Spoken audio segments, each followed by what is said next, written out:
Good morning विद्यार्थियों, नमस्कार। साई राम। कक्षा 7वीं में आए नए शैक्षणिक वर्ष में सभी विद्यार्थियों का मैं प्रेमवदा यादव स्वागत करती हूँ। बच्चों, इससे पहले हमने अपने हिंदी विषय की पढ़ाई की शुरुआत कर दी थी, जिसमें हमने पहले पाठ को पढ़ लिया है। आज हम क्या पढ़ेंगे? दूसरा पाठ को। बच्चों, दूसरे पाठ को पढ़ने से पहले मैं आपको एक चित्र दिखाना चाहती हूँ। आपके सामने ये चित्र है, देखिए ये चित्र किसका है। आप भले हैं मेरे सामने बोल नहीं सक रहे हो, लेकिन वहाँ पे सोच के बता सकते हो क्या है ये। फूल और क्या दिख रहा है बीच बीच में से? कांटे जैसा कुछ दिख रहा है। तो हमारी जो कविता है, कविता का नाम क्या है? फूल और कांटे। इसके कवि कौन हैं? इसके कवि हैं अयोध्यासी उपाध्याय, और इनको हम क्या कहते हैं? हरि औंध भी कहते हैं। क्या कहते हैं? हरि औंध। बच्चों, आपके पास आपकी पेन और नोटबुक भी होनी चाहिए। साथ साथ में हमें लिख के भी लेना है। क्या लिख के लेना है? कविता का सरल अर्थ लिखना होगा, शब्दार्थ लिखना होगा, बीच बीच में से प्रश्न है वो भी लिखना होगा, क्योंकि इसके साथ साथ आपका थोड़ा थोड़ा रिटर्न वर्क भी होता जाएगा। ठीक है बच्चों, चलो अब हम कविता की तरफ बढ़ते हैं। कविता पढ़ने से पहले बच्चों मैं आपको एक बात ये बताना चाहती हूँ कि फूल और कांटे कविता के माध्यम से कवि ने हमें क्या बताने की कोशिश की है? कवि ने हमें यह बताने की कोशिश की है कि कैसे अपने अपने स्वभाव के कारण लोगों को लोग पसंद करते हैं। हम फूल को पसंद करते हैं, कांटों को पसंद करते हैं क्या? नहीं पसंद करते। तो हमारा स्वभाव किसके समान होना चाहिए? हमारा स्वभाव फूल के समान होना चाहिए। यही कवि ने यहाँ बताने की कोशिश की है। किसके माध्यम से? किसका उदाहरण देकर? फूल और कांटे का उदाहरण देकर। देखो बच्चों, हम कक्षा 6ठी में जब थे तो हमने एक कविता पढ़ी थी। क्या नाम था उस कविता का? हवा कविता। अब जैसे यहाँ हम ये कविता पढ़ रहे हैं फूल और कांटे, तो मैं एक बार कविता पढ़ के सुना रही हूँ, सुनिए। है जन्म लेते जगह में एक ही पौधा उन्हें है पालता, रात में उन पर चमकता चांद भी एक ही सी चांदनी है डालता। बच्चों, जब हमने हवा कविता पढ़ी थी तो उसको एक बहुत सुंदर सा हमें ट्यून मिला था। हमने उस ट्यून में उसे याद किया था। तो कविता पढ़ो और बिना ट्यून के, बिना गा के तो अच्छा नहीं, मज़ा नहीं आता, कविता याद नहीं हो पाती। तो इस कविता का ट्यून मैंने देने की कोशिश की है। हम साथ में पढ़ के देखते हैं। है जन्म लेते जगह में एक ही पौधा उन्हें है पालता, रात में उन पर चमकता चांद भी एक ही सी चांदनी है डालता। मेह उन पर है बरसता एक सी उन पर हवाएं हैं बही, पर सदा ही यह दिखाता है हमें ढंग उनके एक से होते नहीं। छेद कर कांटा किसी की उंगलियां, फाड़ देता है किसी का वरवसन। प्यार डूबी तितलियों के पर कतर, भौर का है वेद देता श्यामतन। फूल लेकर तितलियों को गोद में, भौर को अपना अनूठा रस पिला। निज सुगंध और निराले रंग से है सदा देता कली जी की खिला। है खटकता एक सबकी आँख में, दूसरा है सोहता सुरसीस पर। किस तरह कुल की बड़ाई काम दे, जो किसी में हो बड़प्पन की कसर। है जन्म लेते जगह में एक ही पौधा उन्हें है पालता। बच्चों, ये रही हमारी पूरी कविता। कविता कितने परिच्छेद में थी? 5 परिच्छेद में थी, 5 पैरा में थी। अब हम एक एक पैरा का अर्थ देखेंगे, एक एक परिच्छेद का अर्थ देखेंगे कि कवि ने हमें क्या बताने की कोशिश की है। अब जैसे पहली कविता का जो पैरा है, इस कविता का क्या है जन्म लेते जगह में एक ही पौधा उन्हें है पालता। कौन एक ही जन्म लेते हैं? फूल और कांटे क्या करते हैं? एक ही जगह जन्म लेते हैं। फूल भी एक जगह, कांटा भी एक जगह, एक ही डाली पे जन्म लेता है, एक ही पौधा उन्हें पालता है, एक ही डंडी पे जन्म लेते हैं। रात में उन पर चमकता चांद भी, और रात के वक्त उनके ऊपर चांद जो होता है समान रूप से रोशनी देता है। चांद ऐसा थोड़ी बोलता है कि भाई तुम फूल हो, तुम बहुत नाजुक हो और तुम्हें लोग पसंद करते हैं इसलिए मैं तुम्हें ज़्यादा रोशनी देता हूँ, कांटे को मैं कम रोशनी देता हूँ। ऐसा करता है क्या? नहीं करता। चांद भी उसे अपनी पूरी रोशनी देता है। एक ही सी चांदनी है डालता, एक ही रूप से क्या देता है? वो चांदनी देता है। तो इसका अर्थ क्या हुआ बच्चों? देखो आपको नीचे लिखा हुआ है, फूल और कांटे एक ही स्थान पर जन्म लेते हैं, एक ही पौधे पर वे दोनों पलते हैं। रात्रि के समय जब आकाश में चांद अपनी शीतल चांदनी फैलाता है, शीतल मतलब ठंडी ठंडी चांदनी फैलाता है, तब फूल और कांटे दोनों को समान रूप से वह चांदनी मिलती है। इस परिच्छेद में क्या बताया है कवि ने कि फूल और कांटे एक ही जगह पैदा हो रहे हैं, दोनों को ऊपर समान रूप से चांदनी प्रकाश मिल रहा है चांद का। अब हम दूसरा वाला पैरा देखते हैं। दूसरा वाला पैरा कैसे है? मेह उन पर है बरसता एक सा। बच्चों मेह क्या है? मेह किसे कहते हैं? बादल को कहते हैं। बादल भी सब पे समान रूप से बरसता है, फूल पे भी और कांटे पर। एक ही उन पर हवाएं हैं भाई, एक ही समान हवा बहती है, पर सदा ही यह दिखाता है हमें, पर हमेशा वह हमें क्या दिखाता है? ढंग उनके एक से होते नहीं, लेकिन उनका जो व्यवहार है एक समान नहीं होता। किनका व्यवहार? फूल और कांटे का व्यवहार एक जैसा नहीं होता। देखो फूल नाजुक होता है, सुगंधित होता है, कांटा नहीं। कांटा क्या करता है? लोगों को चुभ जाता है। लेकिन दोनों के स्वभाव में अंतर होता है। लेकिन दोनों एक ही जगह पले हैं, हवा एक समान मिल रही है, बारिश एक समान मिल रही है, लेकिन दोनों का स्वभाव अलग है। देखो इसका अर्थ क्या लिखा है? जब बादल पृथ्वी पर जल बरसाते हैं तो दोनों पर समान रूप से बरसाते हैं। जब प्यारी हवा बहती है तब भी दोनों के ऊपर समान रूप से बहती है, परंतु एक जैसी परिस्थितियों में पलकर भी फूल और कांटे का स्वभाव एक जैसा न होकर एकदम क्या हो जाता है?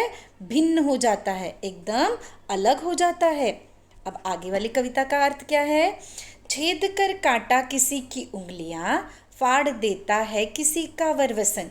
छेद कर मतलब कांटा के पास अगर हम जाएंगे तो हमारी उंगलियों में वो चुभ जाता है। और फाड़ देता है किसी का वरवसन। वरवसन का अर्थ होता है बच्चों वस्त्र। कांटे में अगर हमारे कपड़े फंस जाते हैं तो हमारे कपड़े क्या होते हैं? फट जाते हैं।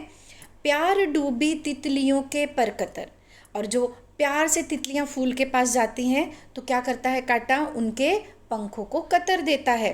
भौर का है वेद देता श्यामतन। भौरे का क्या देता है? वह श्याम। श्याम मतलब काला। भौरा जो होता है खेलने वाला भौरा नहीं, वो फूलों के ऊपर गुनगुन करता होता भौरा होता है ना, वो भौरे का श्याम तल काला तन होता है। भौरा काला कलर का होता है। तन मतलब शरीर, उसके शरीर को वेध देता है, मतलब उसमें छेद कर देता है, उसे भी तकलीफ पहुंचा देता है। देखो इसका अर्थ, कांटा किसी की भी उंगलियों को छेद कर घायल कर देता है, किसी के सुंदर वस्त्र फाड़ देता है। जब फूलों पर आकर्षित होकर सुंदर तितलियां प्यार से फूलों के पास आती हैं तो कांटा उनके पंखों को काट देता है। भौरे के शरीर को भी वह क्या कर देता है? छेद देता है। तो इसमें किसकी विशेषता बताई है? इसमें कांटे की विशेषता बताई है कि कांटे के स्वभाव की विशेषता। कांटे के स्वभाव की विशेषता क्या है? लोगों को तकलीफ देना। अब आगे हम देखते हैं आगे की कविता की जो पंक्ति है चौथी, फूल लेकर तितलियों को गोद में। अब यहाँ पे किसके स्वभाव के बारे में बताया गया है? यहाँ फूल के स्वभाव के बारे में बताया गया है। फूल लेकर तितलियों को गोद में। फूल किसको गोद में लेती है?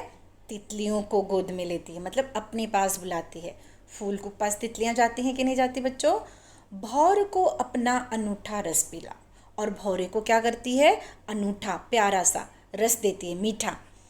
निज सुगंध और निराले रंग से, अपनी सुगंध, निज मतलब स्वयं की सुगंध। और फूलों के रंग कितने निराले होते हैं, आपको पिक्चर में भी देखने को मिले हैं। गुलाबी होते हैं, लाल होते हैं, ठीक है। निज सुगंध और निराले रंग से है सदा देता कली जी की खिला। जी की कली खिला देना, ये एक मुहावरा है। खुश कर देना, क्या कर देना? खुश कर देना। तो ये फूल की विशेषता है। कांटे की विशेषता क्या है? लोगों को तकलीफ पहुंचाना। और फूल की विशेषता क्या है? लोगों के दिलों को खुश करना। दूसरी ओर फूल तितलियों को प्यार से अपनी गोद में जगह देता है, भौरों को अपना रस पिलाता है। अपनी मदमाती सुगंध और रंगों की निराली छटा से सभी के मन को क्या कर देता है? वह प्रसन्न कर देता है। कौन? फूल प्रसन्न कर देता है।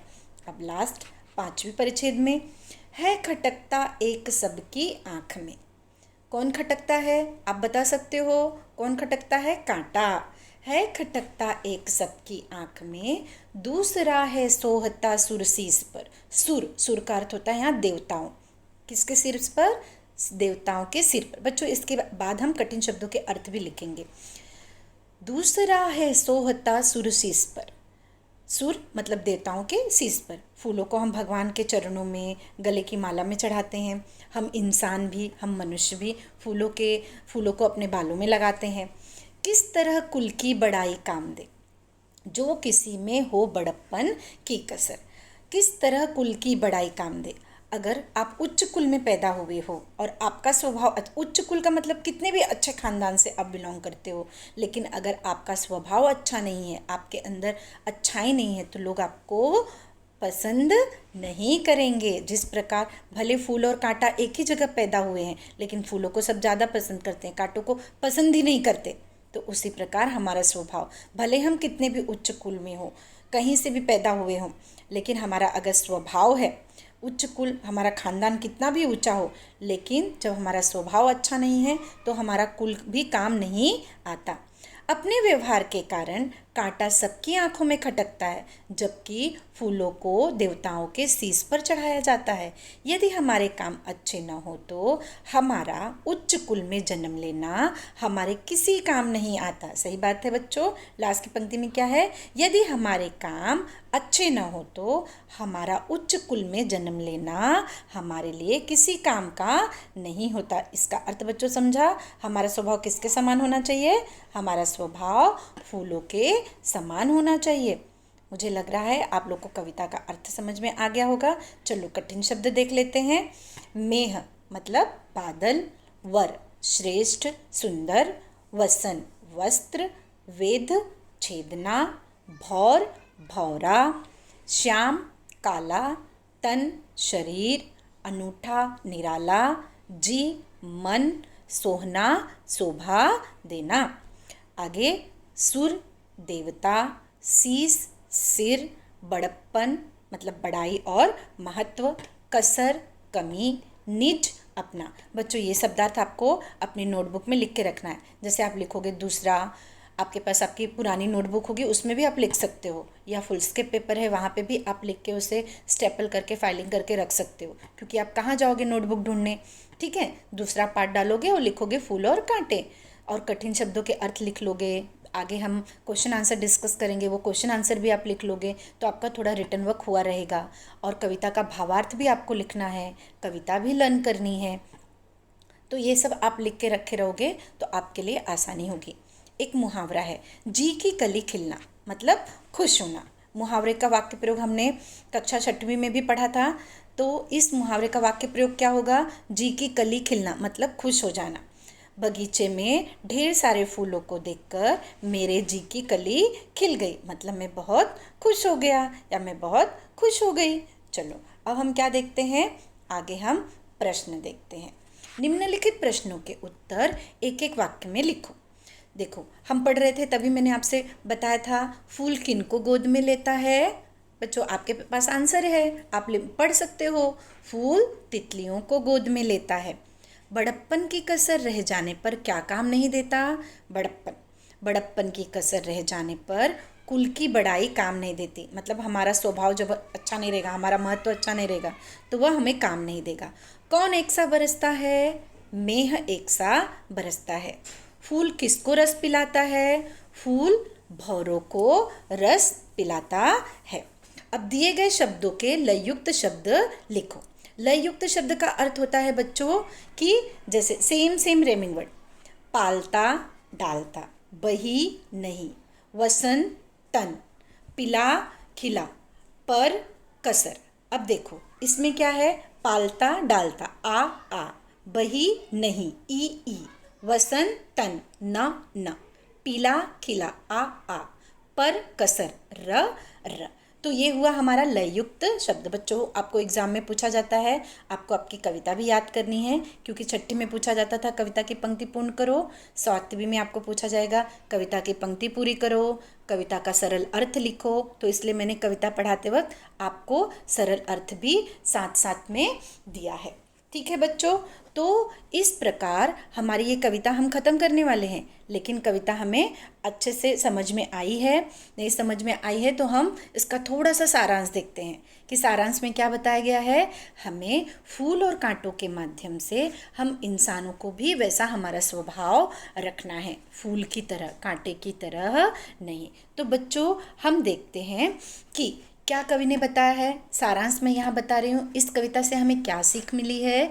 इस कविता से हमें यह सीख मिली है, कवि ने हमें यह बताया है कि फूल और कांटों के माध्यम से व्यक्ति के व्यवहार के विषय में बताया है, हमारे व्यवहार के विषय में बताया। व्यक्ति भी ऐसे होते हैं, कुछ व्यक्ति फूलों के समान होते हैं, कुछ व्यक्ति कांटों के समान होते हैं। तो हमारे व्यवहार के विषय में बताया, हमारा व्यवहार किसके तरह होना चाहिए, फूलों की तरह होना चाहिए।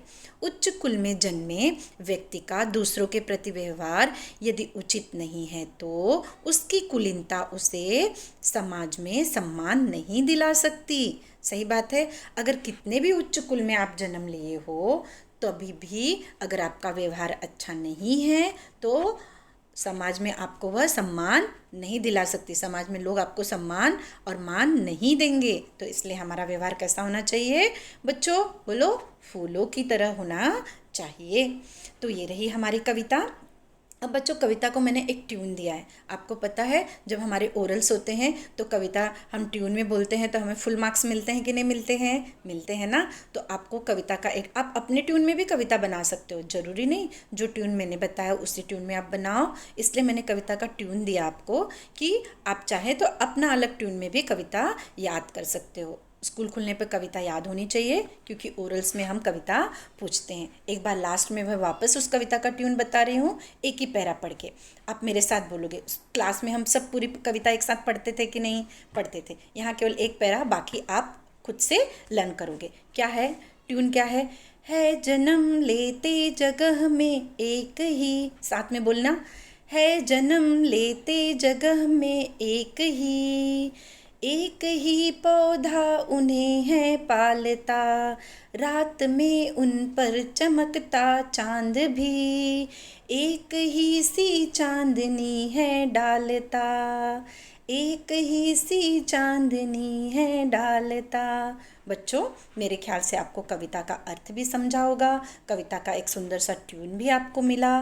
तो मेरे ख्याल से आप अच्छे से इसे लर्न कर सकते हो। आपको इसके साथ एक असाइनमेंट दिया जाएगा, उस असाइनमेंट को भी आपको पूरा करना है, वह भी आपका चेक होगा। तो बच्चों, अब हम चलिए मिलते हैं, नेक्स्ट टाइम मिलेंगे और एक नए लेसन के साथ, एक नई कविता पाठ के साथ।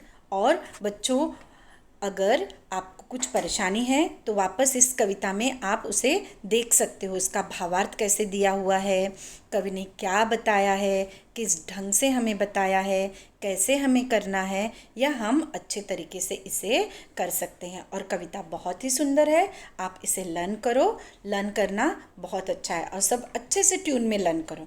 ओके बच्चों, चलो अब हम मिलते हैं नेक्स्ट टाइम। धन्यवाद।